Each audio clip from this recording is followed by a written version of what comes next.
next? Yeah, so a couple of things. I mean, I think the first thing the EU should do, and all EU member states should do, is control what's within our control.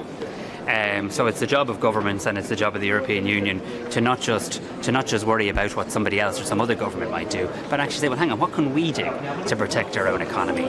And we have been too sluggish as a European Union when it comes to key issues around competitiveness. And that's why the European Council commissioned a piece of work by Enrique Letta in terms of the single market and Mario Draghi in relation to issues around competitiveness. And we need to act on that now. So I think the first thing Europe and member states, including Ireland, must do is control what we can control. And that means, from an Irish perspective, making sure that we invest in key infrastructure, making sure that we continue to make our country an attractive place in which to do business, that we continue to point out that we are the English-speaking country in the European Union that provides that gateway into that massive market that is the EU. I think the second point we need to do is and I proposed this at our dinner in Budapest, our European Council dinner in Budapest, we need to have, at the earliest possible opportunity, an EU-US summit. We need to engage at the highest possible level and on an ongoing basis with the new US administration. The people of the United States have spoken.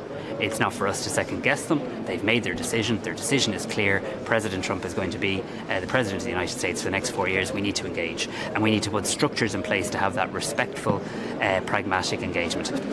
And the third thing I'd say is, before the US presidential election and after the US presidential election, the US and the EU need each other.